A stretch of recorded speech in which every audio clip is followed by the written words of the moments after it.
Pag meron pong taong may sakit na lumalapit sa akin, nagpapadasal, pagkatapos ko pong pinagdasal ang tao, minsan tatanungin ko siya, ano ang gagawin mo pagkatapos mong gumaling? Saan ka pupunta kung gagaling ka? Ano ang gagawin mo pag malakas ka na? Minsan meron po sumasagot, sasabihin niya, Father, tutulong ako. Father, magbibigay ako sa mga mahihirap. Father, babalik ako dito, magsisimba ako. Meron pong iba, hindi makasagot. Umiiyak lang. Merong iba sinasabi, basta't gusto ko lang gumaling. Sino ang mabilis na gagaling?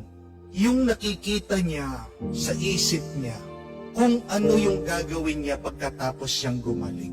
Napakahalaga ng paningin sa ating buhay.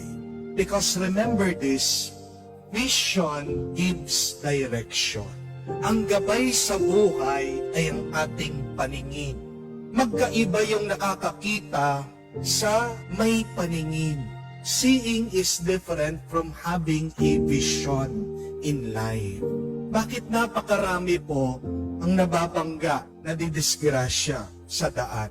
Kasi may nakikita sila pero hindi nila tinitignan. O baka naman, iba ang kanilang tinitignan. Bakit meron mga iba, nag-aaway sila ang kanilang asawa? May ibang tinitignan. Nakikita ang asawa, pero iba ang tinitignan. Tinitignan yung kapitbahay na maganda. Tinitignan yung mga sexy, magagandang babae sa internet. Mas tinitignan yung kaopisina.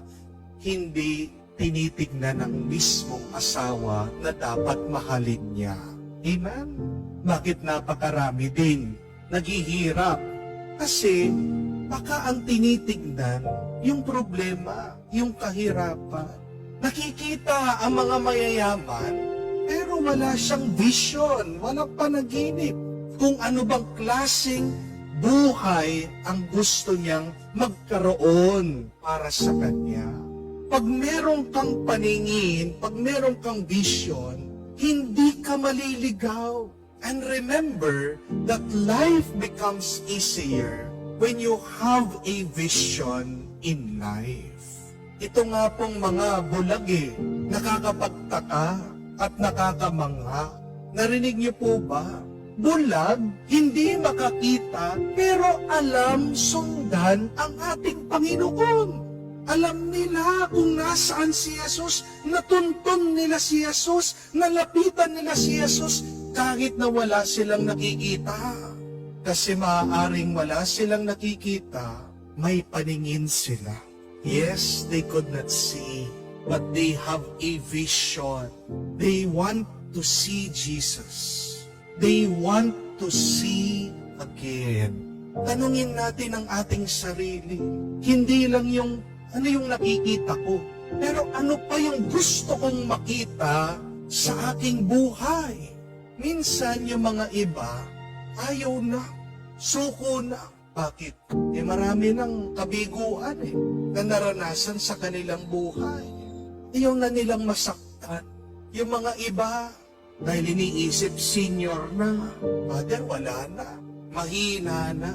Pag talagang sumuko ka, wala ka nang makikita. Hindi po ba? Kahit na nakakakita ka dahil sinuko mo na, wala ka nang paningin. Ano na lang ang buhay mo kung hindi ikaw ay sumusunod na lang sa agos? Huwag mo lang itanong kung ano yung iyong nakikita. Ano pa yung gusto mong makita sa iyong buhay? Yan yung ibig sabihin ng pag-asa.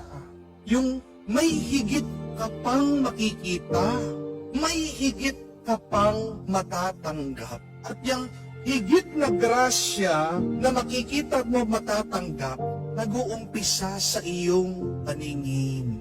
Kailangan maging malinaw at klaro ang iyong paningin.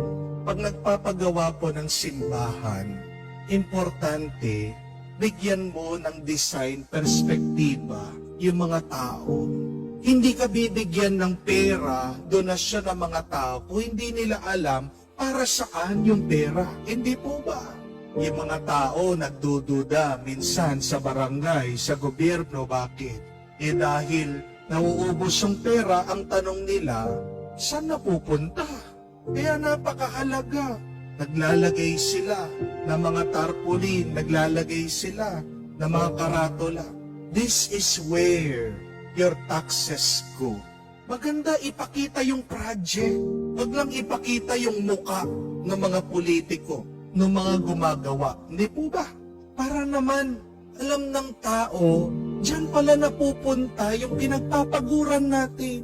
Pag hindi mo nakikita kung saan nauubos ang iyong lakas, di ba nakakawalang gana? Kamukha na lang sa bata. Ang tagal-tagal na nasa college, hindi po ba? Paiba-iba ng kurso. Itong magulang, malapit nang mag-retire. Hindi pa rin alam ng anak kung ano ang kukunin niya, kung anong gagawin sa buhay niya. Anong nararamdaman ng magulang? Hindi po ba? Nagsasawa na, nangangawit na. Ano pa ba ang gusto mong makita sa iyong buhay? Kailangan maging malinaw sa iyo para hindi ka mawala, hindi ka magsawa. Remember that vision is your direction. Your vision is your direction. Maaring hindi mo pa nakikita ngayon, pero dahil may paningin ka, alam mo darating ang araw, magkakatotoo yan. Lalakas at lalakas ka, magkakagana ka, kung may nakikita kang higit sa iyong harapan. Pagdasal natin ang ating mga paningin, ang ating mga vision, ang ating panaginip, pangarap sa buhay. Mangangarap na lang din sana tayo. Ito po ang anyaya. Dream as big as you want. Why? Because there is nothing impossible with God. Kung posible, yung mga naiisip mo, kayang-kaya yan. Kayang-kaya mo yan. Kayang-kaya yan ng tao. Pero kung may naiisip kang imposible, ipaubaya mo sa Diyos. Maniwala ka sa Diyos. Yan yung sinasabi ni Jesus. Naniniwala ka ba? At pag sumagot tayo, oo, ipagkakaloob niya, ibibigay niya. Kaya sana kung ikaw ay mangangarap din lang, ano man ang gusto mong makita sa iyong buhay, dagdagan mo na, lakihan mo na, itaas mo na, have a big vision because nothing is impossible for God.